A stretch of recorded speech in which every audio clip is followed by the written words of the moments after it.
Han sido las palabras del doctor Raúl Valdés Fauli. Ahora me permito invitar al discurso central de esta noche al doctor Carlos Ramírez López, autor del libro que estamos presentando. Doctor Ramírez.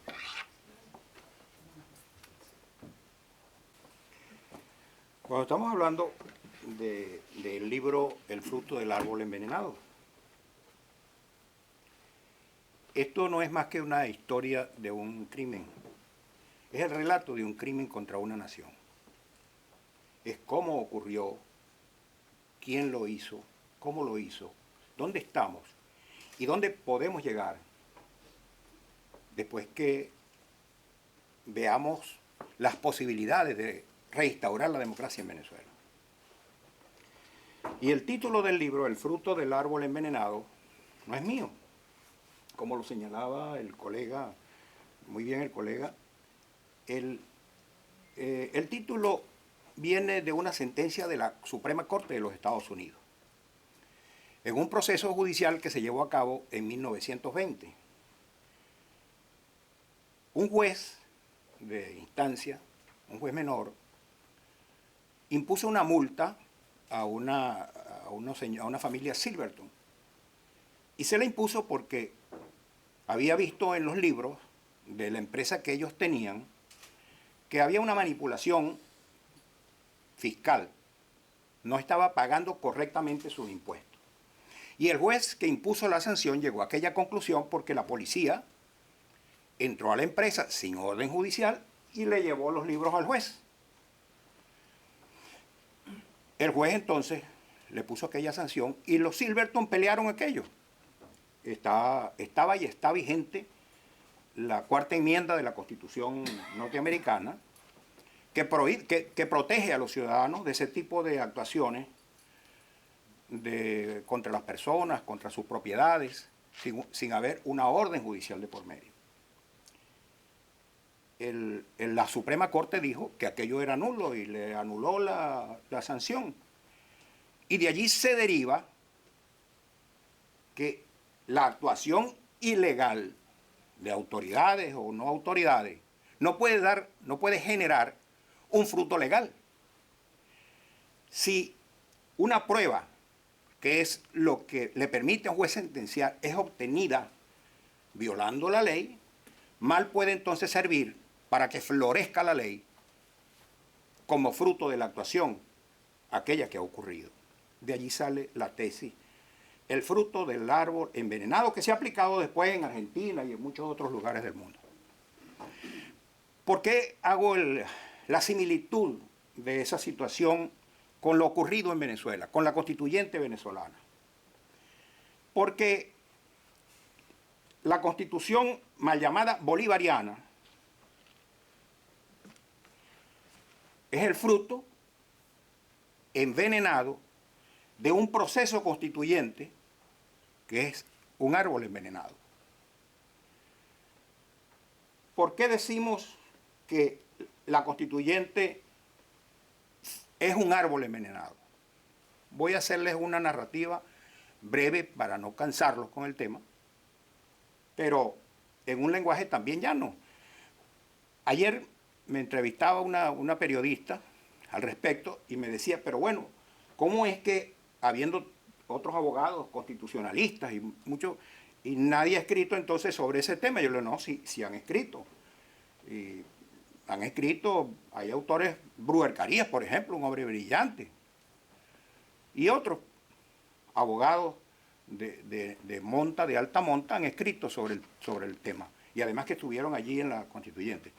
Pero lo que me propuse hacer fue escribir en un lenguaje no jurídico, no profesional, en un lenguaje llano.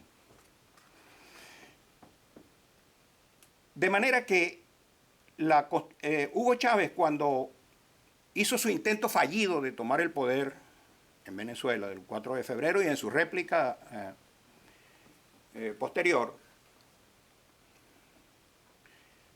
en la cárcel él reflexionó y dicen que con consejos de políticos, de conocimientos políticos importantes, le dijeron que él podía hacer lo mismo, pero utilizando los mecanismos democráticos. Toma el poder usando los medios electorales. De esa manera no vas a poder. Y él entendió aquello. Hugo Chávez, entonces, se propuso hacer lo que en aquella oportunidad no pudo, pero hacerlo a través de un proceso electoral. Y enarboló la bandera constituyente. Vamos a cambiar este Estado podrido, decía, y tenía mucha razón en aquellas cosas que decía. Había un Estado democrático desgastado, pervertido, asaltado y tomado por unas cúpulas indolentes que no se ocupaban de lo que tenían que hacer, de la sociedad que estaba desprotegida. Y la gente percibía que aquello estaba mal. Y no había ninguna posibilidad de cambio entonces. Y Chávez enarboló esa bandera y prendió en muchos sectores. Con haberle llegado a un importante sector de la población venezolana, Hugo Chávez entonces participó en el proceso electoral y ganó las elecciones. Ganó en un proceso electoral regido por la ley, con unas autoridades electorales independientes e imparciales, que por mucho que no lo quisieran, pues le reconocieron su triunfo y le entregaron el poder. De manera que el ejercicio de su poder devino. Hola, Rosita. Perdonen la digresión. El ejercicio devino, de la presidencia devino, de la aplicación de normas constitucionales y del sistema legal que en ese momento existía en Venezuela. Y hago esta acotación por la circunstancia siguiente. Fue una bandera de Hugo Chávez que la Constitución, que el proceso constituyente tenía que ser originario. Y esa palabra ha sonado mucho. ¿Y qué significa una constituyente originaria? Una constituyente originaria es aquella que se dicta, se emite, una sociedad se organiza en torno a ella por primera vez. Esta, la Constitución de los Estados Unidos, es una constitución originaria. Fundó la nación americana. La Constitución de Cuba de Fidel Castro es una constitución originaria. Fidel Castro asaltó el poder, tomó el poder por las armas y no tenía que regirse por nada preexistente. No estaba allí porque no había llegado porque una Corte Suprema de Cuba le hubiese dado permiso para tomar el poder, ni porque un Consejo Nacional Electoral le autorizó a participar. Él tomó el poder por las armas, una revolución, entonces hizo una constitución originaria. Pero no podía ser una constitución originaria, la de Venezuela, si venía de un proceso regido por una constitución. Las leyes y la constitución le permitieron a Chávez participar y ganar dentro de ese contexto. De manera que la bandera constituyente está fuera de lugar. Es una constituyente derivada, lo que se llama una constituyente derivada. Cuando Chávez enarboló la tesis de la constituyente, de la Asamblea Constituyente, se encontró con un tropiezo de la Constitución como obstáculo. La Constitución vigente en Venezuela, la Constitución de 1961, esta Constitución, una Constitución democrática, no permite, no concibe la idea de un cambio que rompiera con todo lo anterior. Solo cambios parciales, a través de una enmienda, a través de reformas. Podían incluso haber sido reformas generales, pero respetando la institucionalidad existente. Y Chávez no quería eso, él no quería respetar en nada, él quería cambiarlo todo, y él lo decía con todas sus letras.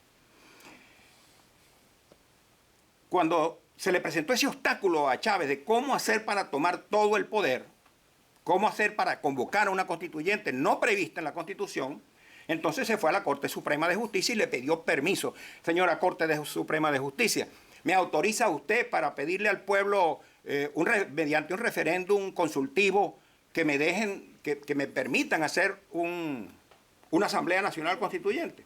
La Corte le dijo bobamente, porque la Corte ha podido decirle no le puede autorizar eso porque la Constitución no se lo permite, pero bobamente le dijo sí, hágale, consulte al pueblo porque es una democracia y toda cosa se puede consultar al pueblo.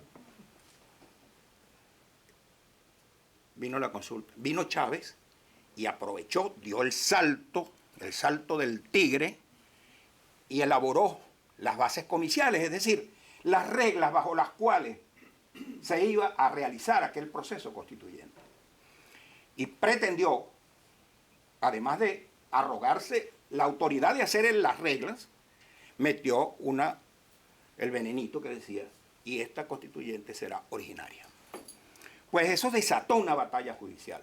Hubo demandas y más demandas. Terminaron aquellas actuaciones judiciales. Hubo 3 sentencias de la Corte Suprema de Justicia que le dijeron, señor, no existe ninguna posibilidad que usted haga aquí en Venezuela una constituyente originaria. Por las razones que antes hemos comentado. Usted haga su referéndum, pero elimine ese tema originario. Y la Corte se hartó de la persistencia de meter la palabra originaria, al punto que entonces la Corte dijo, yo voy a hacer, le dijo la Corte Suprema de Justicia, yo voy a hacer esas bases comiciales. Y se las elaboró. Entonces la Corte permitió el referéndum para ver si el pueblo votaba la realización de una asamblea constituyente, pero expresamente le quitó la calificación de originaria. Hugo Chávez entendió que contra aquello no podía seguir y dijo, está bien, vamos al proceso, vamos a una constituyente, a mí no me importa eso, vamos a hacerlo.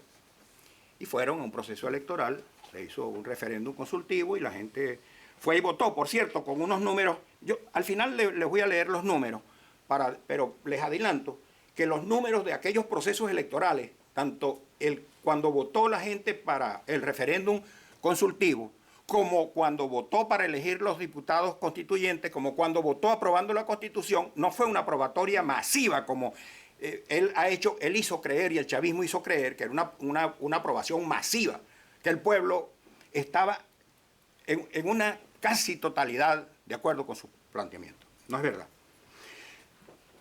Entonces se hizo el proceso consultivo y la mayoría dijo que sí, vamos a hacer una Asamblea Nacional Constituyente. Vino la elección de los diputados a la Asamblea Nacional Constituyente, lo que llamaban constituyentistas. Esa elección quedó marcada por una violación gravísima a aquellas bases comiciales que ya habían sido aprobadas en el referéndum revocatorio. Las bases comiciales, la Corte le dijo, usted puede hacer eso, pero los candidatos que vayan a ir a la Asamblea Nacional Constituyente tienen que ser por nombre y apellido. Va a ir Patricia Poleo, va a ir el general Rivero, va a ir Anita Pérez, pero Chávez no hizo eso, violó aquello. ¿Qué hizo Chávez? Agarró y fabricó unas listas de Chávez. La gente tenía que votar por listas. Enmascaró sus candidatos, valiéndose él de su... Ha llegado el ciudadano. Valiéndose Chávez de su prestigio que en ese momento estaba adquiriendo, elaboró una lista de candidatos que aparecían anónimos. La gente no sabía por quién estaba votando. La gente entendió que estaba votando era por Chávez. Bueno, violación de una de las cláusulas por las cuales se le permitió a él ir a aquello. Es decir, una semilla envenenando el árbol. Y hubo otro veneno gravísimo, fue que hicieron una manipulación tal con la composición de aquella Asamblea Nacional Constituyente que habiendo sacado Hugo Chávez el 62% de la votación, se adjudicó el 95% de la Asamblea Nacional Constituyente. Él con el 62% de los votos metió el 95% de los diputados y le dieron a la oposición el 5%, que tenía más de un 20% de la votación popular. Aquellos 5 héroes que entonces integraron la Asamblea Nacional Constituyente, entre ellos Bruer Caría, el doctor Franceschi, Claudio Fermín y Jorge Olavarría. Jorge Olavarría, a quien le estoy dedicando el libro, porque Jorge Olavarría fue un hombre tan nítido, tan claro. Él hizo un discurso ante Chávez en el Congreso un 5 de julio, y él dijo todo lo que iba a pasar, él describió todo lo que iba a pasar con aquel proceso, y le recriminó a Chávez en su presencia, y hasta le querían cortar la intervención. Muy bien, entonces en aquella violación con la composición, pues desfiguró totalmente el sentir y el querer del pueblo venezolano, eso en aquella Asamblea Nacional Constituyente. Se instaló la Asamblea Nacional Constituyente, acto seguido se instaló el 3 de agosto de 1999. Pusieron de presidente al señor Luis Miquelena, quien hasta días atrás, fue el ministro de Relaciones Interiores de Hugo Chávez. Él presidió la Asamblea Nacional Constituyente. Y en el aula magna hicieron la instalación de la Asamblea, y el señor Luis Miquelena hizo un discurso muy emotivo, en donde dijo que aquella Asamblea Nacional Constituyente era originaria. Que eso de derivada era producto de leguleyos, que inventaban cosas con las leyes en la mano para burlar al pueblo, lo que el pueblo quería. Y de ese asalto que decreta Luis Miquelena en nombre del pueblo venezolano, entonces inmediatamente dictan el primer decreto de aquella Asamblea Nacional Constituyente. Fue decreto de intervención de los órganos del poder público. Todos los órganos del poder público quedan sometidos a la Asamblea Nacional Constituyente. Entiéndase, Corte Suprema de Justicia, Consejo Nacional Electoral, Fiscalía General de la República, todo el poder público quedó sujeto y sometido a la autoridad de aquella Asamblea Nacional Constituyente fraudulentamente formada. Es lo que constituye la inyección de veneno más grande a aquel proceso, aquel árbol del proceso constituyente. El primer decreto específico de intervención lo dictan contra el Poder Legislativo. En ese momento estaba sesionando el Congreso Nacional, sus cámaras de diputados y de senadores, y le prohibieron seguir funcionando. No pueden seguir sesionando, y se autoasignaron las atribuciones de la comisión delegada del Congreso y de la comisión de Contraloría y de la comisión de Finanzas. Le pusieron el ojo al dinero. Se dijeron, ustedes no pueden seguir sesionando y ustedes no van a administrar más los dineros de la nación. Lo vamos a administrar nosotros.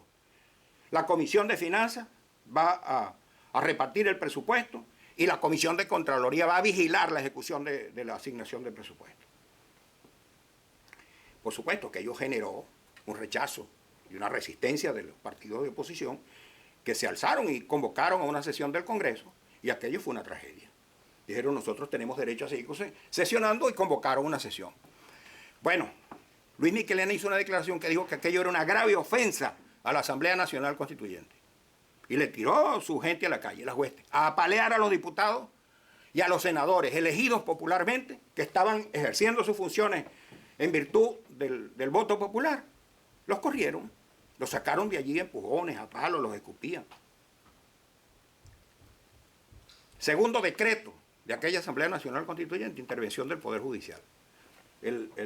Mencionó el doctor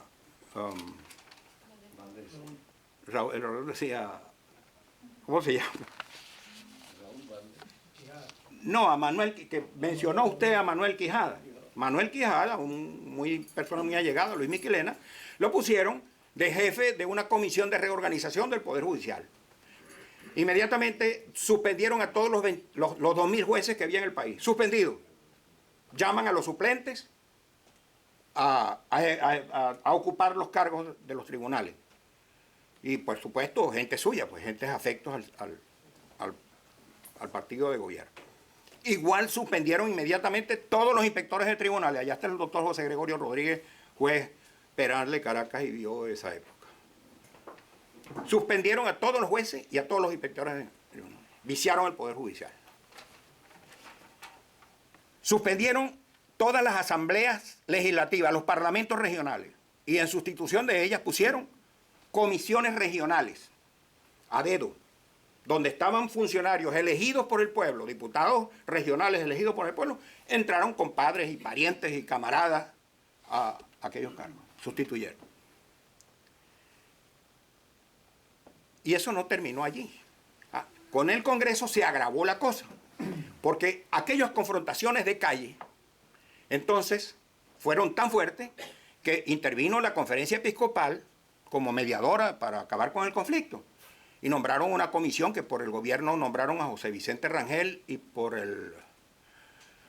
la oposición a Gustavo Tarre. Nunca se podían poner de acuerdo. Entonces, Enrique Capriles, que en ese momento era presidente de la Cámara de Diputados, propuso que ese conflicto se terminara llevando ante la Corte Suprema de Justicia para que ella dictaminara lo que fuese conforme a la ley, conforme a la Constitución. Y por supuesto que le dijeron que no tenía razón, que todo eso estaba bien hecho. Le dijeron, mire señor, usted está demandando la nulidad de esos actos de intervención del Poder Legislativo basándose en la Constitución de 1961 y esa Constitución no está vigente, porque estamos vigentes somos nosotros, la Asamblea Nacional Constituyente. Así que el fundamento de su demanda sin lugar. Esa fue la burla que le hicieron a la demanda de Capriles. En aquel proceso se cometieron tantas barbaridades, tantas irregularidades, que esa es la historia que está aquí. Aquí están las actas de la Asamblea Nacional Constituyente. Aquí están todas las evidencias de lo que les estoy contando que ocurrió. ¿Es o no esa Constitución un fruto de un árbol envenenado? ¿Es o no es? Es.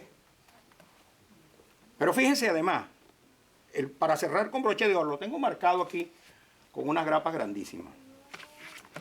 Este librito, todo viejo, todo manchado, este fue el que emitió la Asamblea Nacional Constituyente, el que aprobó ya en el acto final la Asamblea Nacional Constituyente. La mitad de este librito es la exposición de motivos. La exposición de motivos de una Constitución es la ideología de la Constitución, es el pensar y el sentir de quienes hicieron la ley o la Constitución en este caso. No son dispositivos ejecutivos que se usen para dictar sentencias, pero sí le sirven al juez para orientarle sus decisiones en el sentir y el querer de quien hizo la ley. Casi la mitad de aquella Constitución era la exposición de motivos. Bueno, luego de aprobada esa Constitución, aprobada con aquella exposición de motivos, Chávez dijo que ahí había muchos errores de sintaxis y de gramática. Chávez dijo que esa Constitución tenía muchos errores de gramática. El señor del Alquerir dijo, esa Constitución está plagada de errores gramaticales. Imprímase de nuevo esa Constitución. Y mandó a hacer esta. Aquí no está la mitad del librito este. Se la voló. Chávez se voló la mitad de la Constitución. Esta es la nueva, la que él hizo. Esta fue votada por el pueblo. Y esta fue la que él mandó a hacer y mandó a publicar el 24 de marzo del 2000. Sin la mitad del libro. ¿Cómo sería esta grosería? Que Isaías Rodríguez, que era el fiscal general de la República, íntimo de Chávez, y sabemos, Patricia sabe quién es Isaías Rodríguez, demandó ante la Corte Suprema que le dijera cuál de las tres versiones de la Constitución. Hay tres versiones.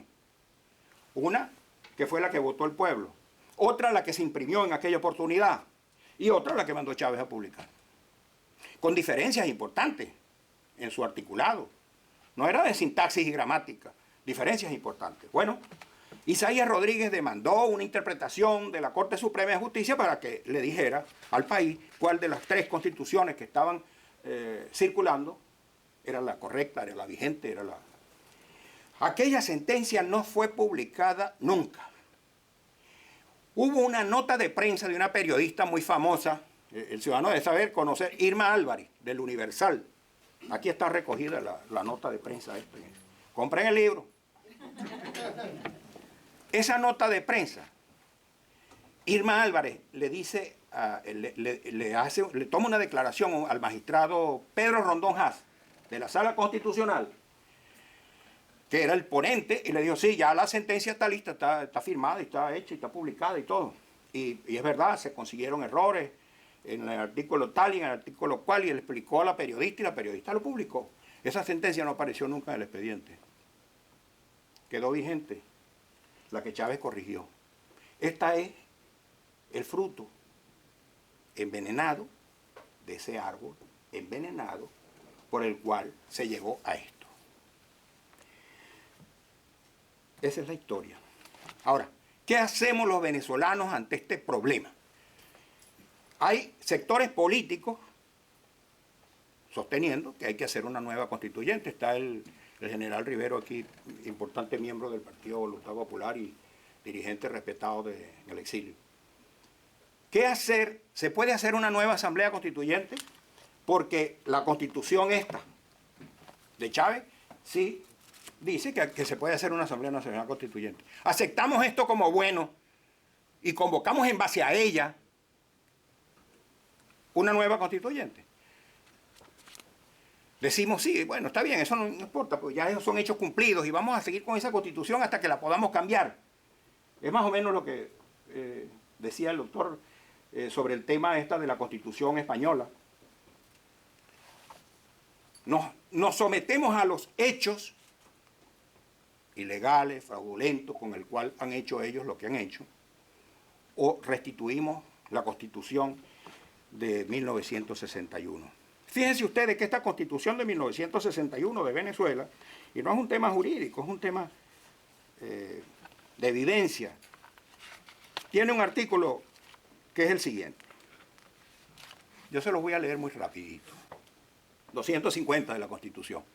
Esta Constitución fue producto, los más antiguos aquí, quizás el ciudadano y algunos amigos, yo lo recuerdo por la historia reciente que leí. Esta Constitución fue producto del advenimiento de la democracia después de la caída de Marcos Pérez Jiménez, una dictadura tenebrosa que tuvimos en Venezuela por 10 años. Antes que Marcos Pérez Jiménez hubo un gobierno democrático presidido por Rómulo Gallego y se hizo una Asamblea Nacional Constituyente magnífica, democrática. Votó la población casi en su totalidad. Domingo Alberto Rangel era uno de los que más aportó en aquella oportunidad para aquella constituyente en 1947, aquí está la doctora Rangel, Beatriz Rangel.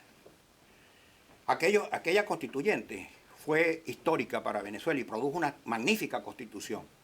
Pero entonces el golpe de Estado acabó con todo aquello. Y cuando cae Pérez Jiménez, las fuerzas políticas democráticas dicen vamos a hacer una constitución conforme al régimen democrático y primero vamos a elegir un congreso. Y eligieron un congreso magnífico. Ese congreso produjo esta constitución que rescató todos aquellos principios de la 47. Esta constitución no perderá su vigencia si dejare de observarse por acto de fuerza o fuere derogada por otro medio distinto del que ella misma dispone. Fue derogada por un medio distinto del que ella misma dispone.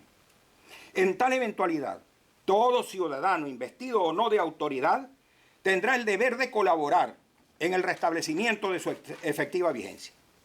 Serán juzgados según esta misma Constitución y las leyes expedidas de conformidad con ella, los que aparecieren responsables de los hechos señalados en la primera parte del inciso anterior. Esta Constitución tiene la solución. Hay que rescatar esta Constitución. Ahora, ¿cómo hacemos nosotros los venezolanos con este problema que ya hay una situación de hecho y tenemos una gente que está gobernando 16 años y han hecho lo que han hecho para ensamblar de nuevo con la Constitución mirando para atrás? ¿Cómo hacemos? La proposición que hacemos es la siguiente: constituir un alto tribunal de justicia transicional, restituir en sus cargos a los magistrados de la Corte Suprema de Justicia, restituir en sus cargos a los diputados y senadores de aquella época. El que no se pueda, porque haya fallecido, porque está muy viejo, porque no quiere, convocarle los suplentes. Hay mecanismos de convocatoria para llenar aquellos vacíos. Restituir los poderes públicos de aquella época, constituir un alto tribunal de justicia transicional que permita el tránsito de la democracia hacia su restitución de sus instituciones. ¿Es difícil? Sí, es muy difícil. ¿Es imposible? No es imposible. Ese es el postulado que hacemos. Muchas gracias.